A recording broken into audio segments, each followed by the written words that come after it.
Tonton video ini sampai selesai agar Anda tidak gagal paham. Sobat Nabi Safa, kembali lagi bersama dengan kami untuk mengulas fakta-fakta berpolitikan dan juga informasi terkini di tanah air. Ustadz ini sebut kemampuan hafalan Al-Quran anaknya menurun saat masuk pesantren milik Yusuf Mansur. Nama Ustadz kondang Yusuf Mansur tengah menjadi bulan-bulanan masyarakat di Jagadmaya. Serangan demi serangan terus tertuju padanya bersamaan dengan terbongkarnya aib yang pernah ia lakukan di masa lalu. Mulai dari video marah-marah, butuh uang 1 triliun rupiah, konsep selawat, tunjuk ambil pergi, hingga rekaman suara mirip Yusuf Mansur emosi saat ditagih utang.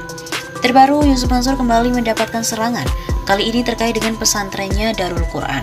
Ustadz Syakir Zandi yang diketahui merupakan seorang ulama sekaligus ketua DPW Persatuan Umat Islam Sumatera Utara mengaku mengeluarkan 3 anaknya dari pesantren milik UYM. Pengakuan Ustadz Syakir Zandi kemudian disampaikan ulang oleh pemilik saluran YouTube Thayyibah Channel, Daso Arif. Hal itu ditengarai sebagai bentuk kekecewaan Ustadz Syakira yang mengira 3 anaknya akan lebih memiliki kemajuan dalam menghafalkan Al-Quran usai dipindahkan dari pesantren Gontor. Pada 2017, saya diberi amanat oleh Ustadz Syakira untuk mengeluarkan 3 anaknya dari pesantren Darul Quran milik Jam'an, Yusuf Mansur. Anak tertua Ustadz Syakira ini dipindahkan dari Gontor dan sudah hafal 3 juz. Ucap Arif dikutip dari YouTube Thayyibah Channel pada Minggu 1 Mei. Pemindahan itu diharapkan Ustadz Syakira akan memiliki kemampuan hafalan Al-Quran dan juga prestasi yang bagus. Alih-alih harapan itu terpenuhi, malah Syakir Zandi merasa kecewa karena selama 2-3 tahun mondok di Darul Quran, malah prestasi menghafal Al-Quran mereka itu berjalan sangat lambat. Usai dikeluarkan dari Darul Quran, sang ustadz lantas memindahkan anaknya ke pesantren tahfiz kecil lain yang tidak cukup terkenal di daerah Ciledug. Mengejutkannya, dalam jangka waktu 1 tahun, anak Ustadz Syakira ini mampu menghafal Al-Quran dengan angka yang signifikan. Bahkan anak tertuanya kini berhasil melanjutkan kuliah di Al-Azhar, Kairo, Mesir.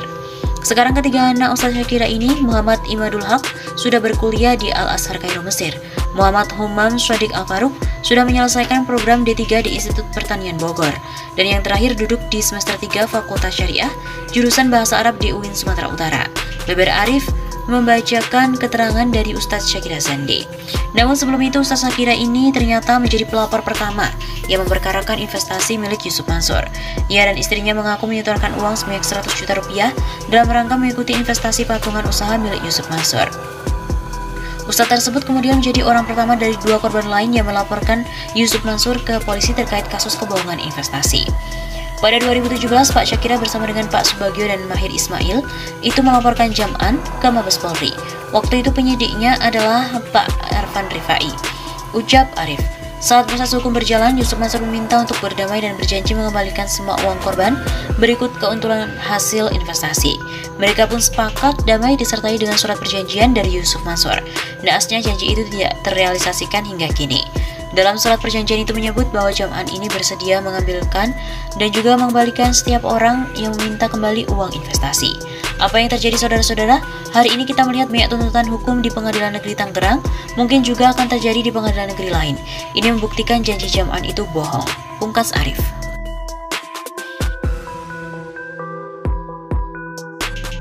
Buya Yahya kritik Ustadz Yusuf Mansur soal sholawat yang demi mendapatkan dunia. Rendah sekali.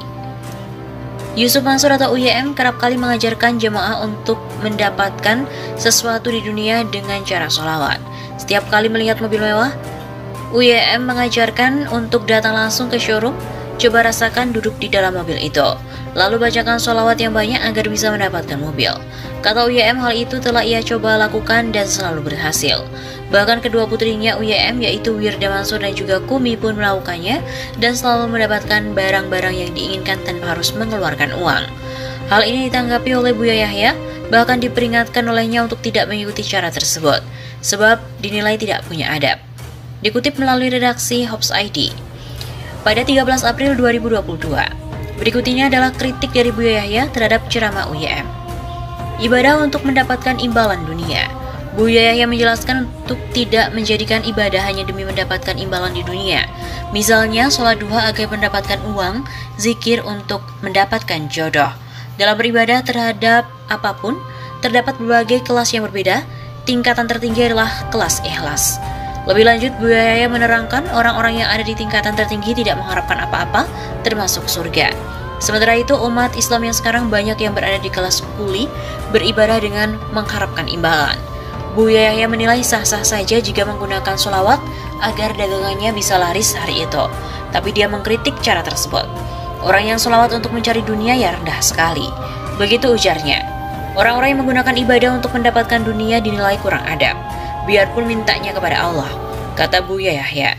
Kemudian, beliau juga menerangkan kalau melihat dunia dan langsung bersolawat agar mendapatkannya justru akan menancapkan dunia dalam hati dan menimbulkan sifat tamak. Ajaran Rasulullah yang benar. Buya Yahya menjelaskan ajaran Rasulullah tiap kali melihat kemewahan dunia harusnya mengatakan Allahumma la isya illa isyul akhirati. Ya Allah, tidak ada kehidupan sesungguhnya kecuali kehidupan akhirat. Dengan cara ini, hati tidak akan kagum atas kemewahan dunia, justru langsung dialihkan untuk mengingat akhirat. Meski setelah itu bilang, ya Allah, jika itu baik untukku, berikanlah padaku, itu sah saja.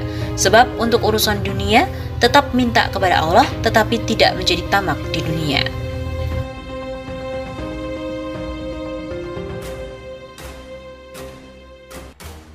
Akan tapi beribadahlah maka Allah akan beri di dunia. Tapi ini kelas iman, kelas ikhlas. Ikhlas itu ada martabatnya. Ada martabat yang tinggi, dia beribadah tidak mengharap apa-apa. Bahkan saya tidak mengharap surga sekalipun. Ini martabat tinggi. Jadi beribadah, pengen surga, enggak, saya ibadah, kan saya Allah. Cuma itu adalah makom tinggi. Jangan sok ngaku-ngaku kalau belum nyampe. Nah kita kelasnya kelas kayak kuli tadi. Ya Allah, aku berbuat baik ingin surgamu, beri kayak tadi. Akhirat, Allah ingin masuk surga. Sah, ini martabat. Ada martabat, ya Allah, aku bersolat duha pengen dapat duit. Mintanya masih kepada Allah, tingkat ikhlas, mintanya juga kepada Allah. Ya Allah, baca zikirullah, baca sholawat pengen dapat jodoh.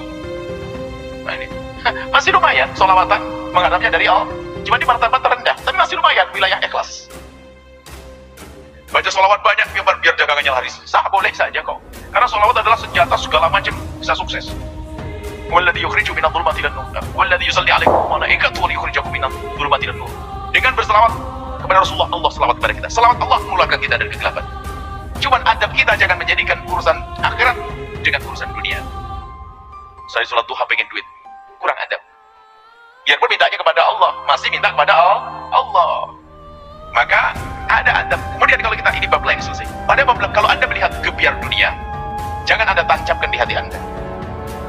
Malah sholawatan, ya Allah, ini mobil bagus, Allahumma sholli ala sayyidina Muhammad, semoga saya dapat. Dan itu Anda menancapkan dunia di hati Anda. Padahal Nabi mengajarkan bukan begitu, Nabi mengajarkan lain. Kalau Anda menginginkan untuk kemuliaan keluarga saya, pengen punya mobil keluarga saya, tapi Nabi ngajari bahasanya Allahumma, hadis Bukhari Muslim, Allahumma la 'aisha illa 'aisul akhirati.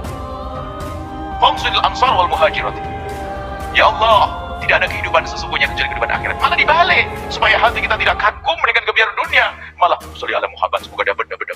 Sholli Muhammad, dapat. Jadi malah ditancapkan di hati, nggak begitu, Nabi ditepis. Jangan sampai hubud dunia masuk hati kita. Dalam riwayat Allahumma la 'aisha illa 'aisul akhirati. Fangsul ansar wal muhajirat. Dalam riwayat Allahumma la khaira illa khairul akhirati. Farhamil ansar wal muhajirat.